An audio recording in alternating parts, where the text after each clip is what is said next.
கண்டிப்பாக. ஏன்னா மேச ராசிக்கு ஒரு சந்தோஷமான விஷயத்த நம்ம முதல்ல சொல்லிடுவோம். கண்டேன் சீதையை அப்படிங்கிற மாதிரி நல்ல விஷயங்கள் நிறைய இந்த அதிசாரத்தில் கிடைக்கும் உங்களுக்கு. Very good. மேஷத்தை பொறுத்தளவில் தர்மஸ்தானத்திற்கு அதிபதி, அவரே விரயஸ்தானத்திற்கும் அதிபதி ஆவார். இந்த காலகட்டங்களில் இவங்க கவனமாக இருக்கணும்னா எந்த இடத்துல கவனமாக இருக்கணும் அப்படின்னு பார்க்குறோன்னா, இந்த மேஷ ராசி இந்த நபர்கிட்டேருந்து விலகி இருந்தால் நல்லா இருக்கலாம் அப்படின்னா யாருக்கிட்ட இருக்குமா? கண்டிப்பாக அந்த மேச ராசியை பொறுத்தளவில்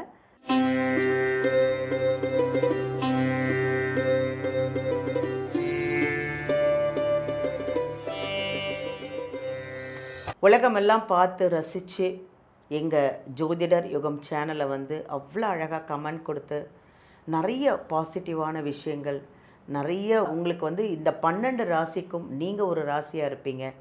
அதனால் எங்கள் ராசிக்கு கரெக்டாக சொல்கிறாங்க, நல்ல பரிகாரம் சொல்கிறாங்க அப்படின்னு உங்களுடைய கமெண்ட் எல்லாம் பார்த்து நாங்கள் இன்னும் நிறைய விஷயங்களை உங்களுக்காக எடுத்துகிட்டு வந்துட்ருக்கோம். இன்றைக்கி ஒரு அருமையான பதிவோடு தான் உங்களை சந்திக்க வந்திருக்கேன். என்னென்னா, குரு அதிசார பயிற்சி. இந்த குரு அதிசார பயிற்சியில் இந்த 12 ராசிக்கும் 12 ராசியில் எத்தனை பேருக்கு நல்லது, எத்தனை பேருக்கு கெட்டது வரப்போகுது, பாசிட்டிவ் யாராக இருக்குது, நெகட்டிவ் யாராக இருக்குது அப்படின்னா ஒன்றும் இல்லைங்க. நெகட்டிவ்னு பயந்துடாதீங்க.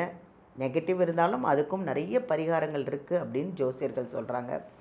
அப்படிப்பட்ட இன்றைக்கி இந்த 12 ராசிக்கும் இந்த குரு அதிசார பயிற்சியை பற்றி சொல்ல வந்திருக்காங்க. நம்ம ஏஎல்பி ஜோதிட ஆசிரியர் டாக்டர் சாந்தி தேவி ராஜேஷ்குமார் அவரை தான் சந்திக்க போகிறோம். அதாவது அவங்க ஜோதிட ஆசிரியர். அதாவது நீங்கள் ஜாதகம் கற்றுக்கணும் அப்படின்னு ஆசைப்பட்டீங்கன்னா கண்டிப்பாக எல்லாருக்கும் இருக்கவங்க ஆசை. என் ஜாதகத்தை நான் பார்க்கணும், எப்படி இருக்குது, என்ன பரிகாரம் எல்லாம் நான் கற்றுக்கணும் அப்படின்னு எல்லாருக்குமே ஆசை இருக்கும். கண்டிப்பாக அந்த ஆசை இருந்ததுன்னா வீடியோலேருந்து நம்பர் எடுத்து நம்ம சாந்தி தேவி மேடத்தை நீங்கள் நேர்லேயும் சந்திக்கலாம், கிளாஸ்க்கும் போகலாம். ஒரே மாதத்துலேயே கற்றுக் கொடுத்துருவாங்க. வாங்க எல்லாருமே கற்றுக்கோங்க. இது பெரிய விஷயமே கிடையாது. உங்கள் ஜாதகத்தை, உங்கள் ஃபேமிலி ஜாதகத்தையும் நீங்கள் பார்த்துக்கலாம். ஸோ இப்போ இன்றைக்கி குரு அதிசார பயிற்சியோட 12 ராசிக்கும் பாசிட்டிவ் நெகட்டிவ் எப்படி இருக்குன்றத உங்கள்கிட்ட கேட்டு தெரிஞ்சுக்கலாம். வாங்க அவங்களையும் சந்திப்போம். வணக்கம் மேம். ஜோதிடர் யுகம் நேயர்கள் அனைவருக்கும் வணக்கம். இந்த நாள் இனிய நாளாக அமைய வாழ்த்துக்கள். அழகாக சொல்லும்போதே ஒரு பாசிட்டிவ் ஆகிடுச்சே மேம். ரொம்ப சந்தோஷமாக இருக்குது. உங்களை பார்த்ததில் ரொம்ப நாளுக்கு அப்புறம் நம்ம சந்திக்கிறோம்.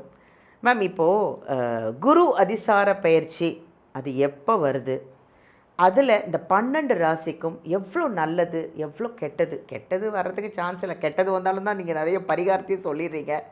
சொல்லுங்கள் மேம், எப்படி இருக்குது இந்த குரு அதிசார பயிற்சி? கண்டிப்பாக அதிசாரம்னா முதல்ல என்னன்னு தெரிஞ்சுக்கணும். இப்போ ஒரு கிரகம் ஒரு இயல்பான ஒரு 100 மீட்டர் ஸ்பீடில் போயிட்டுருக்கு அப்படின்னா, இந்த அதிசாரம்ங்கிறது 140 ஸ்பீடில் போகிறது. ஐயோ, அவ்வளோ வேகமாக அடுத்த ராசிக்கு மாறிடுறாரு அப்படின்னு தான் சொல்லணும். இதை அதிசாரம் விரைவாக, ஏன்னா ஒரு வருஷம் ஒரு குரு பயிற்சிங்கிறது ஒரு வருஷம். ஆனால் அந்த ஒரு வருடம் முடிவதற்கு முன்பாகவே கொஞ்சம் தன்னுடைய சுழற்சியை வேகப்படுத்தி அடுத்த ராசிக்கு மாறுறது தான் அதிசாரம் அப்படின்னு சொல்கிறது. இப்போ இந்த அதிசாரம் அப்படிங்கிறது எவ்வளோ காலத்திற்கு எப்போ ஏற்படுதுன்னா அக்டோபர் 31 ஏற்படுது. அக்டோபர் 31.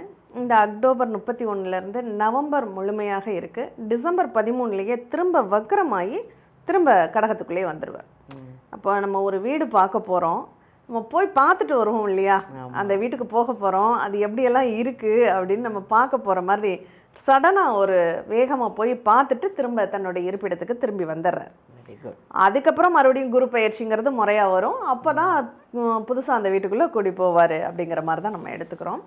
இப்போ அந்த அதிசாரம் வேகமாக பயணிக்கக்கூடிய இந்த காலகட்டங்களில் அவருடைய நகர்வு இந்த 1.5 மாத காலம் அப்படிங்கிறது ஒரு சில ராசிகளுக்கு நன்மைகளை தரும், ஒரு சில ராசிகளுக்கு பிரச்சனைகளை தரும். சரி, உலகத்தில் இது என்ன மாதிரியான பாதிப்புகளை தரப்போகுதுன்னா, சடனாக ஒரு தங்கம் விலையில் ஒரு ஏற்ற இறக்கங்கள், ஏன்னா நம்ம அதிகமாக எதிர்பார்க்கக்கூடியது தங்கம், கோல்டில் ஒரு ஏற்ற இறக்கத்தை கொடுக்கும் அப்படின்னு சொல்லலாம். கண்டிப்பாக ஒரு ஸ்டேபிள் இருக்காது அப்படின்னு சொல்லலாம். இப்போ அதே மாதிரி இந்த குருனாவே ஆலயங்களில் குருமார்கள் சொல்லி கொடுக்குறவங்க, வேத விற்பனர்கள், இந்த மாதிரி அவங்களுடைய ஆக்டிவிட்டீஸில் சில மாற்றங்கள் அப்படிங்கிறது ஏற்படும். அது நல்ல பாசிட்டிவான ஒரு மாற்றமாகவே இருக்கும். ஏன்னா காலபுருஷனுக்கு 5வது வீட்டுக்கு குரு மாறுறார். அதனால் ஒரு நல்ல நன்மைகளை தரக்கூடிய ஒரு மாற்றமாக இருக்குது அப்படின்னு சொல்லலாம். அழகாக, அதாவது மக்களுக்கு புரிகிற பயந்துட்டு இருப்பாங்கல்ல, பாசிட்டிவ் நெகட்டிவ்னு. நெகட்டிவே இல்லையாங்க, எல்லாருக்குமே பாசிட்டிவாக நல்லா இருக்குது அப்படின்னு சொல்கிறாங்க. ஸோ இப்போ இந்த 12 ராசியும் பார்க்கலாம் மேம். இப்போ 12 ராசியில் மேஷ ராசி முதல் ராசி மேஷ ராசி. இந்த மேஷ ராசிக்கு எப்படி இருக்குது இந்த குரு அதிசார பயிற்சி?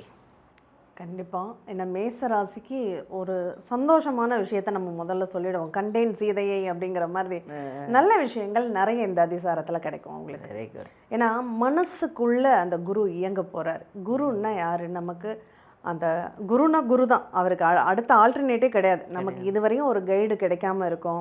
நம்ம சில தடுமாற்றங்கள், முக்கிய முடிவுகள் முடியாமல் தடுமாற்றத்தில் இருக்கும். மனசு ஒரு விதமான அலைபாஞ்சிட்டே இருக்குது. அதுக்கு என்ன பண்ணுறதுன்னு ஒரு சொல்யூஷன் கிடைக்கலன்னு தேடுறவங்களுக்கு இப்போ ரொம்ப கிஃப்டடு இந்த குரு அதிசாரத்தில் உங்கள் ராசிக்குள்ளே வர்றது அப்படின்னு சொல்லலாம். ஏன்னா இந்த காலகட்டங்கள் உங்கள் மனதை இயக்கக்கூடியவராக அந்த குரு மாறுறாரு. இப்போ அந்த குருவுடைய வேலை என்ன அப்படின்னா, இவர் மேஷத்தை பொறுத்தளவில் தர்மஸ்தானத்திற்கு அதிபதி, அவரே விரயஸ்தானத்திற்கும் அதிபதி ஆவார். அப்போ எந்த வழியில் தர்மத்தை கூட பாத்திரம் அறிந்து பிச்சையிடுன்னு நம்ம ஒரு வார்த்தை சொல்லியிருப்பாங்க. அதை கூட எந்த அளவில் நம்ம பண்ணணும், அதை எப்படி பண்ணணும், எந்த அளவுக்கு பண்ணணும், ஆற்றுல போட்டாலும் அளந்து போடு அப்படிங்கிறதும் நம்ம முன்னோர்கள் சொல்லியிருக்காங்க. அது எல்லாம் நமக்கு கைட் பண்ணுறவர் குரு. அந்த குரு இப்போ உங்கள் மனதை கட்டுப்படுத்தக்கூடிய ஒரு இடத்துக்குள்ளே வர்றாரு. அப்போ இந்த இடத்துல சூரியனுடைய வீட்டில் குரு வர்றது ரொம்ப ரொம்ப விசேஷம். ஒரு எல்லாத்தையும் அடக்கி ஆள்றவர் ராஜா தான். ஒரு ஊரின் ராஜா வந்து எல்லாத்தையும் தன்னுடைய கண்ட்ரோலில் வச்சுருக்கார். ஆனால் அந்த ராஜாவுக்கே ஆலோசனை சொல்லக்கூடிய தகுதி யாருக்கு இருக்குன்னா குருவுக்கு தான் இருக்குது. அதுதான் நம்ம ராஜகுருன்னு சொல்லுவோம். அப்போ அப்படிப்பட்ட ராஜகுரு தான் நம்ம பிரகஸ்பதின்னு சொல்லக்கூடிய வியாழ பகவான். அவருடைய அந்த அதிசார பயிற்சி மேசத்தை பொறுத்தளவில் ரொம்பவே நல்லா இருக்குது. இந்த காலகட்டங்கள் சுபகாரியங்கள் நிறைய முடிவாகும். இதுவரையும் வரன் தேடிட்டு இருந்திருப்பாங்க, வரனே அமைஞ்சிருக்காது. ஆனால் இப்போ இந்த அதிசாரத்தில் சட்டுன்னு முடிவாயிடும், உடனே பேசி முடிச்சுடுவாங்க. அந்த மாதிரியான ஒரு குயிக்கான ஒரு ரிசல்ட்டை வந்து இந்த அதிசார பயிற்சி அவங்களுக்கு கொடுக்கும் அப்படின்னு சொல்லலாம். அவங்க விரும்பிய வாழ்க்கை அமையக்கூடிய அமைப்பு, அவங்க விருப்பங்கள், வாழ்க்கை துணை மட்டும் கிடையாது, அவங்களுடைய விருப்பங்கள் நிறைவேறக்கூடிய ஒரு காலமாகவும் இந்த குரு அதிசார பயிற்சி அப்படிங்கிறது இருக்குது.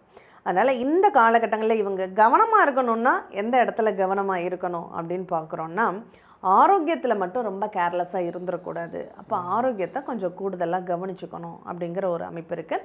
அதே மாதிரி தொழில் சார்ந்த முக்கிய முடிவுகளை இந்த மாதங்கள் எடுக்க வேணாம். அந்த குரு அதிசார பயிற்சி முடிகிற வரையும் தொழில் சார்ந்த முக்கிய முடிவுகளை மட்டும் எடுக்கக்கூடாது. அது அவ்வளோ சிறப்புக்குரியதாக இருக்காது. சரி, வெளிநாட்டில் வாழ் இளைஞர்கள் வந்து இப்போ நம்ம ஊருக்கு போகலாம் அப்படிங்கிற எண்ணங்களும் ஆசைகளும் அதிகமாகும். ஆனால் இப்போ ஊருக்கு வர்றாங்கன்னா ப்ராப்பர் லீவ் போட்டு மறுபடியும் வேலையில் போய் ஜாயின் பண்ணுற மாதிரி வரணும்.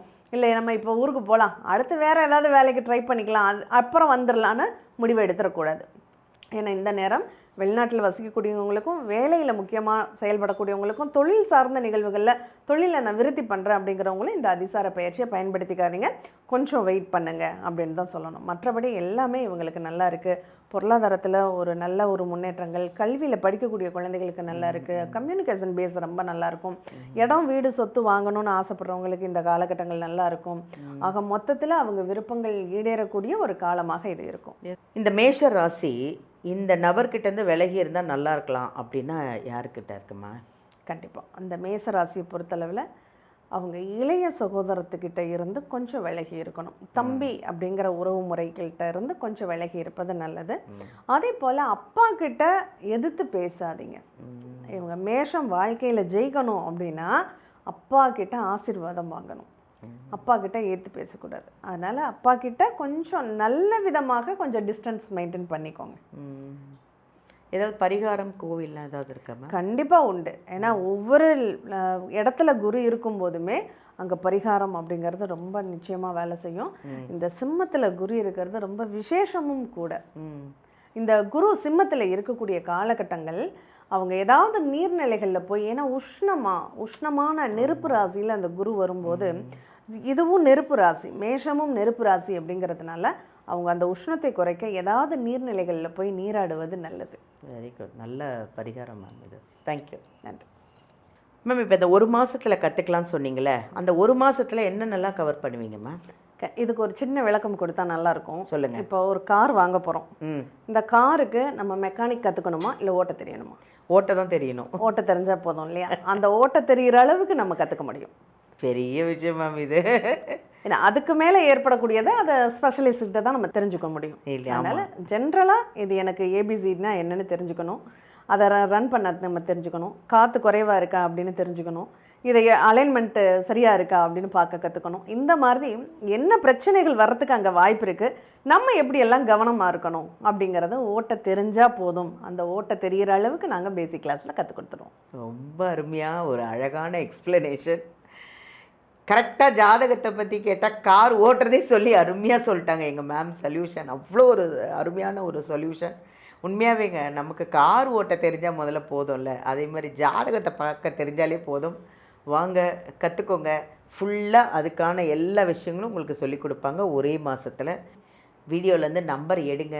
சாந்தி தேவி மேமை வந்து நீங்கள் நேர்லேயே காண்டாக்ட் பண்ணலாம். உங்கள் ஜாதகத்தை பார்க்கணும், இல்லை என்ன இதுனாலும் என்ன பிரச்சனைனாலும் அவங்கக்கிட்ட நீங்கள் அழகாக ஷேர் பண்ணிக்கோங்க. அவங்க அழகாக அதுக்கான சொல்யூஷன் பரிகாரம் எல்லாமே சொல்லுவாங்க. அது இல்லாமல் நானே ஜாதகம் கற்றுக்கணுன்னு ஆசையாக இருக்குது அப்படின்னு நீங்கள் பிரியப்படுறீங்களா, வீடியோலேருந்து நம்பர் எடுத்து அழகாக கற்றுக்கோங்க. மேம் 1 மாதத்தில் கற்றுக் கொடுக்குறீங்க இல்லையா? கண்டிப்பாக. ஒரே மாதம்தாங்க ஜாதகம், ஒரே மாதத்தில் கற்றுக்கலாம். வாங்க கற்றுக்கோங்க. நீங்களும் உங்களுடைய ஜாதகத்தை பார்த்து பரிகாரங்கள் உங்கள் ஃபேமிலிக்கெலாம் பார்க்கலாம். நீங்கள் எல்லாருக்குமே ஜாதகம் பார்க்கலாம். ஹாப்பியாக இருங்க, ஜாலியாக என்ஜாய் பண்ணுங்கள். தேங்க்யூ, நன்றி.